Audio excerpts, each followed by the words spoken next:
Let us face, without panic, the reality of our times. The fact that atom bombs may someday be dropped on our cities. And let us prepare for survival, understanding the weapon that threatens us.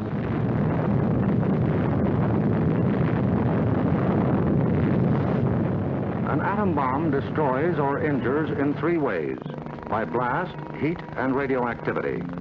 The blast of an atom bomb is its most important destructive agent.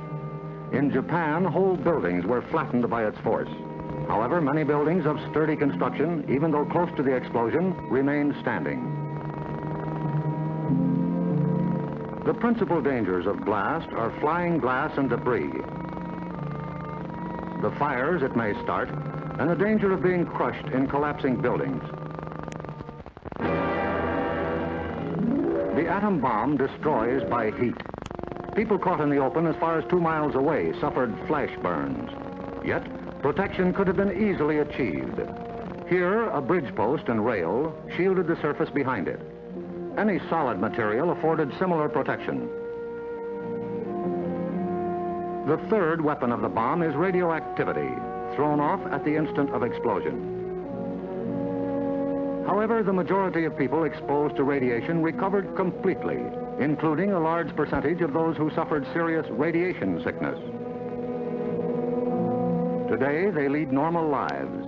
They bear children. Their children are normal. These, then, are the weapons of the atom bomb that we must protect against: blast, heat, and radioactivity. Our cities are prime targets for atomic attack, but mass evacuation would be disastrous. An enemy would like nothing better than to have us leave our cities empty and unproductive.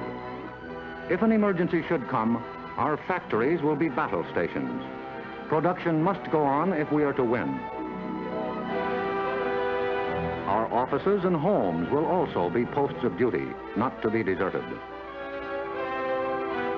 With the knowledge of the first atomic explosions to guide us, our chances for survival will be far better than those of the people of Hiroshima and Nagasaki, if we act on our knowledge and are prepared. The first job is to look over your own home for shelter possibilities. If you live in a private home that is well built, the cellar is the safest place to be. The lower you get, the more barriers there are likely to be against blast, heat, and radioactivity. Select the basement wall nearest the probable target area of your city. If the house is blown over, it will most likely fall away from this wall. If you have a workbench or strong table big enough to get under, move it into your shelter area near a wall or strong supporting column. If the time comes when you actually have to take shelter, lie under the table.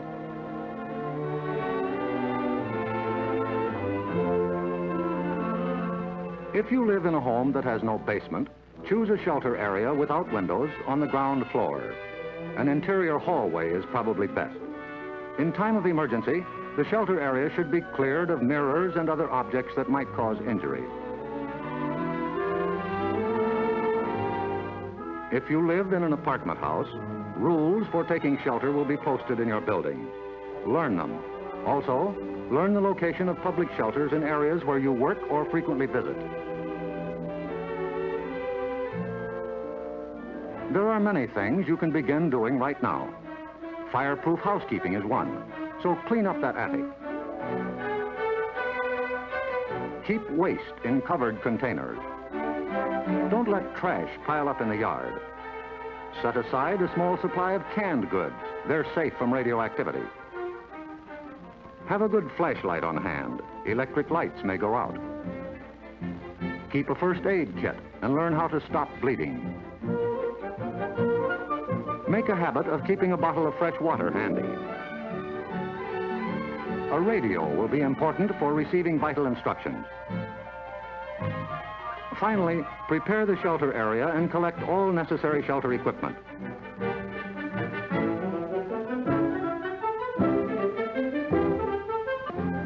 In case of an actual raid or test drill, the alert will be a warbling siren blast lasting 3 minutes.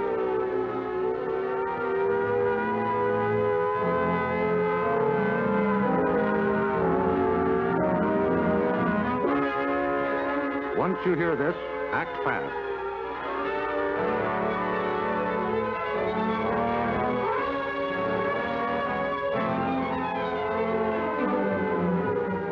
down the shades or blinds and close the drapes against flying glass. Turn off the burners of your gas or electric stove. Disconnect any heating elements, such as electric irons, hot plates, or bathroom heaters.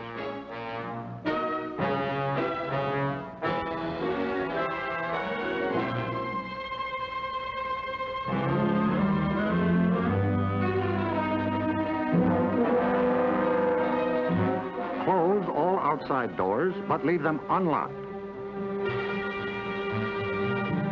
Turn off the gas or oil burners.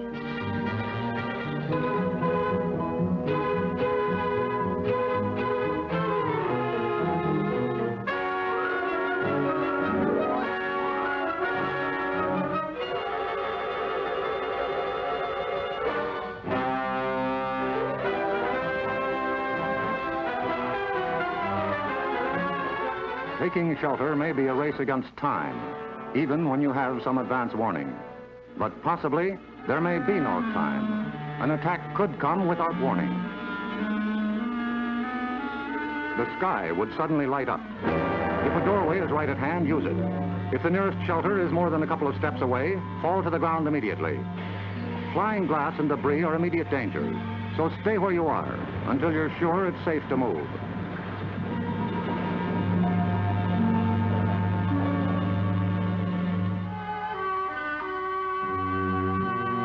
If you are at home when a surprise attack occurs, crawl beneath a table if it is very near, or drop to the floor with your back to the window.